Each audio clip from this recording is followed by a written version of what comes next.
Tēnā koutou katoa. My name is Clarissa Hurst. I'm Head of Content Communications and Marketing at the Financial Services Council. As Richard mentioned, you've heard from some very experienced speakers this morning, and this panel is a little bit of a changing of things up. So we've got a couple of fantastic speakers for you, and we're going to focus on what the new generation of financial advisors can offer to the industry. So hopefully all of you in the room this morning will find something valuable to take away from this conversation. So I'd like to invite Josh and Calum up to the stage to join me for our chat. What I'd like to do, rather than introducing Josh and Calum, I'd like to ask them to introduce themselves. I think they'll do a far better job of it than I will. Basically, what we're wanting to do today is chat to you a bit about your experiences getting into financial advice, a bit about what you were doing before you entered the industry, and some of the insights that you've got to share with the audience today. So, thank you. So I might start with you, Josh, if you could just share a little bit about yourself, whatever you feel is important for people to know, and how you got into the industry. Absolutely. So I'm actually from Dunedin, flew in this morning. Nice to see a nice calm landing actually in Wellington for once. So I studied marketing and a PE degree at Otago Uni, which was a hell of a time. And then I worked in marketing for 3 years, and after that went to go buy our first house. So we did that through a financial planner who did everything and had a mortgage broker in-house, bought the house, and then he offered me a job. I got on with him reasonably well, worked with him for 4 months. Then I was going to work one day and I was told not to come in because there was 16 serious fraud officers raiding the building. Thankfully, I was just studying at the time. I did my level 5 during that time, so I did my core strand and my life and health strand. And so I was effective immediately, obviously unemployed that afternoon. He's now in prison and hopefully will stay there for a very long time. He'd been taking money off investment clients for over 10 years. So not a nice story there, but one that's how I got into the industry. And then what happened was I just said to about 10 different financial service providers in Dunedin, this is who I am. I know I'm passionate about this industry, and can we work together? And then there was a few options, but the one that I chose was within Share. And the reason I chose that was because I'm a business owner. I own all of my clients. I don't pay any of my commission to Share. I pay a set fee. And the idea was that I have support around me. There's Share advisors in the office. And it means that I am building my own business. And so that was a model that made complete sense to us. It was like, if it didn't work, my now wife's income paid the mortgage, and then I went and found something else. So that was what we decided to do at the time. That was about it'll be 4 years in June. And so, yeah, that feels like a long time ago now, but I guess it's not. And then, I'm just so glad that I stumbled into the industry. I did, despite the way that it all sort of started. Bit of a dramatic start to your career as a financial advisor. I'll pick up on some of those things that you mentioned in a moment, but Calum, for now, would you like to intro yourself to the audience and share a bit about how you got into the industry? Sure, yeah. Have to take it back from the start to the very start. When I was 19, I got a full scholarship to play basketball in America, believe it or not. You may have seen how tall I am, some of you looking around. So I went over there when I was 19, played over there, NCAA Division 1 college basketball, got my degree over there, and it was probably there where I got the seed planted for running my own business at some stage. Played with some fantastic teams, fantastic coaches, learnt a lot about how a successful team is to run and all that sort of stuff. When I came back to New Zealand, I played professionally across the world actually, in Japan, Hong Kong, China, and then ended up in New Zealand for a while as well. And then got my first job when I was 26. And first job was in sales, so I went into photocopier sales, which is pretty hard. It's not easy, and we're doing leases, so door to door to businesses, and then I did that for about 7 years, and ended up selling into government, different IT systems and photocopier packages as well after that. And probably at the end of that 7 years, a good friend of mine, Sam Rees-Thomas, who's in the room, he did a great job with my insurances, my personal insurances for me and my family. And it was at that point that I really saw how amazing this industry is, and how, yes, you're selling something, but it's not just a commodity. You're not just selling like a photocopier and then the customer just wants the lowest price possible and then, get out of my way kind of thing. You're there along that journey with the customer throughout their life, which to me at the time was really attractive, and so that started that change. You have to bear with me because it's kind of a bit all over the place, me coming into the industry, but yeah, I basically after that I went into the Kiwi Bank FinTech Accelerator to start something not even related to life and disability, but it was in fire in general, and we were in the same cohort as Sharesies, and we were trying to start an online platform getting fire and general insurance online, but we failed, but learnt a lot. And off the back of that was when I started PolicyWise, and we're focusing on the life and disability lines of products, and we're slowly growing, small company but slowly growing. There's 6 advisors and a couple of admin, so that's us. Fantastic, thank you. And as we're going, if anyone has any questions for Calum or Josh, just pop them into Slido and I'll be able to go through them and pick some out, hopefully, before we run out of time. Apologies in advance if we don't get around to all the questions, but I think both of them are sticking around for a wee while over lunch, so you can have a chat to them then as well.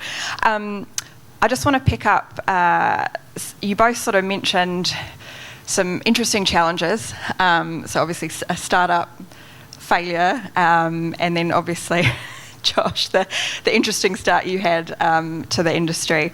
These experiences definitely, I think, shape the way that you approach things now, I imagine.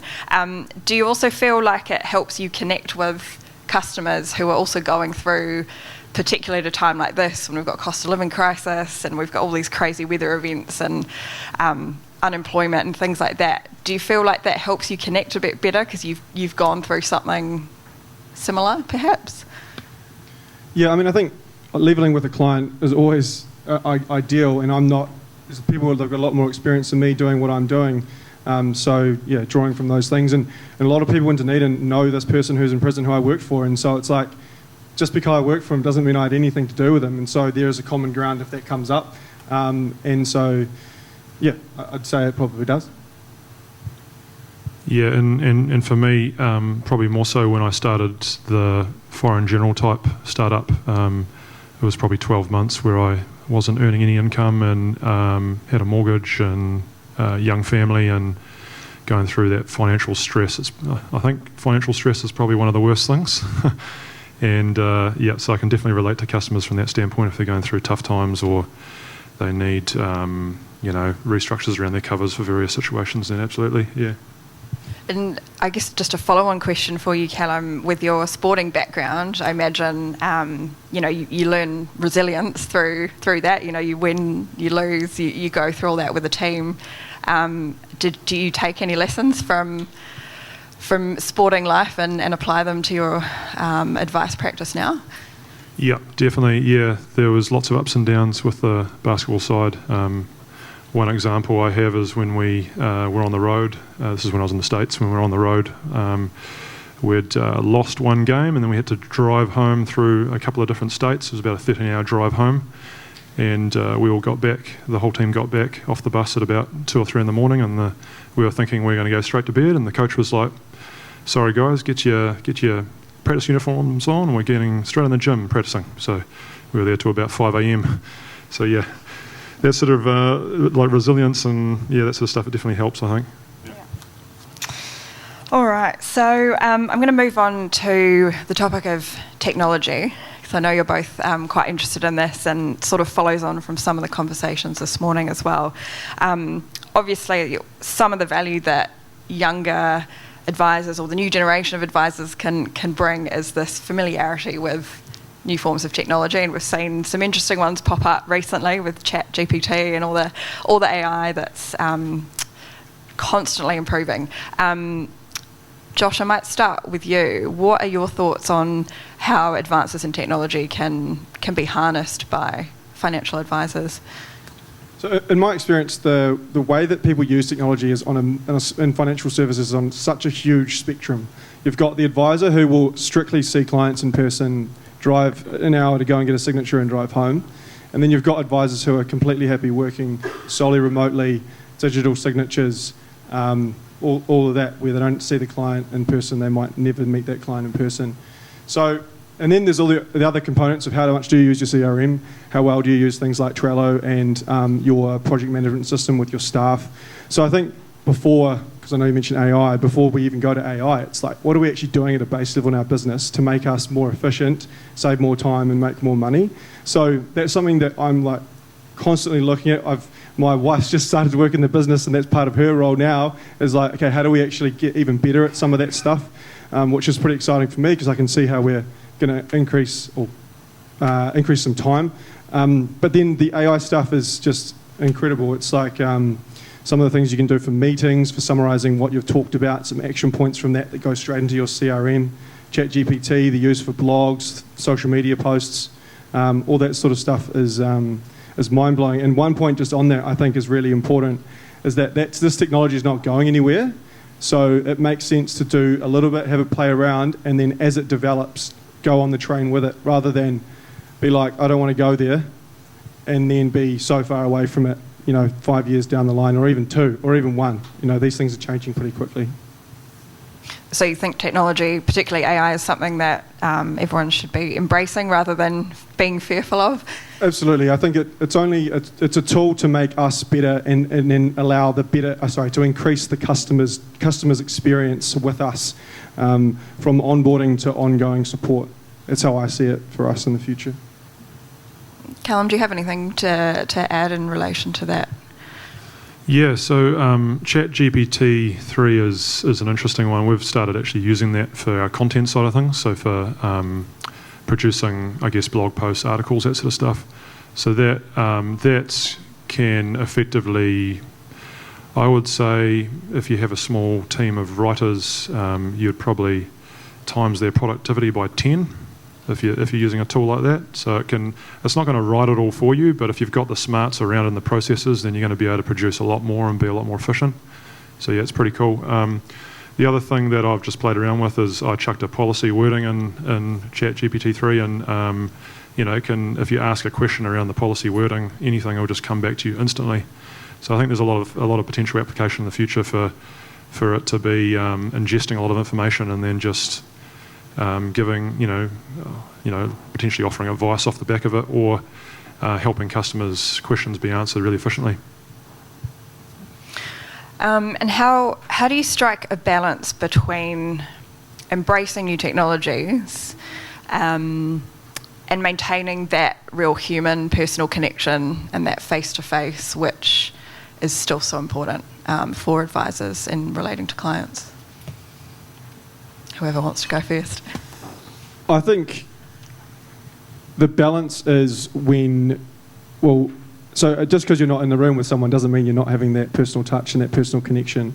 There's just so many little things that we do, when we're interacting with the client after a year, remembering or making sure we've got those notes that we spoke about before, things that are going on in their lives that you bring up again. Those are little, really important personal touches, I think, that make sure that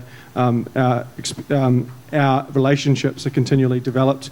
I think that the technology is an enhancer, but it will also mean that arguably the personal touch will become even more important. So I'm sure there'll be different ways that stand out from as we go through this. I had someone ask me the other day about LinkedIn and how a lot of LinkedIn posts now look like they're all ChatGPT. So then how do we differentiate between a person and ChatGPT? So then does the posts that are clearly personal, like me taking a photo in the stadium today talking about how great my experience was here today, that ChatGPT didn't write that. So does that become something that's actually got a lot more traction in the social media marketplace, I guess. Yeah. Do you have anything to add on that, Calum, about the value of face-to-face? Yeah, I think there's pros and cons to both. If you're solely face to face, then obviously that takes a lot more time. There's travel time. There's the risk of the customer cancelling the meeting. There's all these things that you got to take into account. But I suppose if it's non-face to face, where after COVID it's been pushing, and that's something I didn't say before, is that's what after COVID we actually went fully online after that. So we took that as a catalyst to move into that thing. So we don't do any face to face anymore as a team, and it's working really well for us. And I think there's definitely pros and cons though, because obviously you're not going to be able to drive as strong a relationship with a customer as you would face to face. But then there's the cons of the time as well with doing that. So I suppose you can serve more customers if you're fully online, and you can But speaking of COVID, we've got a question that's come through for you, Josh. You started your business 4 years ago. How did you manage your start in the industry meeting new clients over COVID? So I think I had about a year before COVID. And so the way I started was I started with 0 clients. I didn't buy any, which obviously presented its own challenges. But then what I did was I created lots of videos. So these were like minute-long clips. They explained the educational series on insurance. And so that was never to grab not necessarily to grab heaps of leads across New Zealand. It was to actually educate my network and say, hey, this is what I'm doing. I'm serious about it. I'm going all in. And so if I ask you, hey, do you reckon I could have a look at your insurances, or have you had a review in a while? It's actually not anywhere near as cold as it would have been if I just called them out of the blue. So that was that plan, and that helped get some momentum. And our costs in our business aren't incredibly high, so that's, we're pretty fortunate in that respect. And then COVID just meant that you could I know there was some advisors who weren't ready to jump online, and so fortunately I'd already done a bit of that. It definitely meant I did a lot more of it, and people were sitting there at home wanting to have a yarn, So I actually found it was actually great to connect with people, and it wasn't weird just giving a message to someone you hadn't talked to ages, because people wanted to connect. Another good question that's come through: how do you generate leads as younger people in this industry when age often equates to experience and trust? I saw this funny thing on LinkedIn the other day, and it was like comparing Harry Styles to someone who has been singing for 50 years. And it's like, why don't I get to sell out stadiums? I've been singing for 20 years longer than him. And it's like, it doesn't necessarily equate to being able to be a better advisor, which is an important point, but it doesn't mean that there's, I think the key thing is utilising the experience you do have and making sure that you're putting your best foot forward for your clients. Anything to add on that, Calum? So for leads, I think obviously referral channels is an easy one. Referral channels, getting into good referral channels, Facebook marketing, Google marketing, all those sorts of things. Good content marketing. I mean, they're all definite things that can help. But you got to know how to use them too, and they can be quite expensive if you get it wrong. And what point of sale systems do you use? It's another question from the audience. Is that like a CRM, I'm assuming? I'm not sure who asked the question, but maybe you can clarify. Well, the CRM, if it's, I'll just assume it's the CRM they're asking. We personally use HubSpot CRM. That's what we use for. It's not the be-all and end-all, certainly for insurance-wise. It can't do everything like something like Trail does, but it does the core stuff of what we need, and seems to be pretty good. And it's secure, which is good, and it's a big, ginormous company, which is definitely helpful for ticking all those security and cyber boxes in this day and age. Yeah, and so Share use Xplan, and Xplan is not as adaptable as some of the other systems. So for us, in my business, it's more about what project tools do we use. So if anyone's heard of Monday.com, that's something we're about to use a lot more, using things like Trello for client workflow management. Really important across so my former PA, now wife, to manage what's going on. And so, yeah, I mean, that stuff just means that you're across all of it quickly. And then if things end up in the CRM once, we're putting the important stuff away. So there's a lot of, I guess, new technologies, new platforms emerging all the time. What sort of advice would you both have for people in the audience that maybe don't feel as familiar with technology or a bit afraid of it? I know there's certainly platforms that I go, oh God, I don't know how to use that. What sort of advice would you have for them in terms of how do you choose what platform or system or new social media channel to actually go? Is it a case of just going and trying everything? What would your suggestions be? I would recommend just having your end goal in mind. So wherever you want to be in the future, whatever that is, whatever your biggest dreams are, then that's what you need to make sure that the system or CRM has. If it doesn't, then it's going to fail you at some point in the future, and then you'll have to end up upgrading it, which is very, very painful with these sorts of systems. Transfer all your data out. You don't really want to do that. Yeah, and with the use of social media and exploring those, like delving into it, setting up a Facebook page and going, committing to that with videos and stuff. Again, why? Because if you're incredibly busy and you've got a book that's probably maybe not quite being serviced enough, then you really don't need to be jumping onto Facebook. I think that you can get an intern, get someone to come into your business and teach you.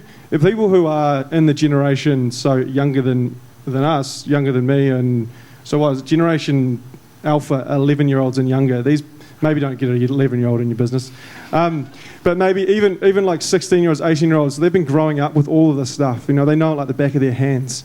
So getting them to come in and just showing things is probably it's a great step, and they can have a look at your business and see what's actually what's available and what you can do in the financial services sector. So I think that's a great way, because you just be a sponge to those people. Another question that's come through, which I think is quite a good one. What excited you both about the future of our industry?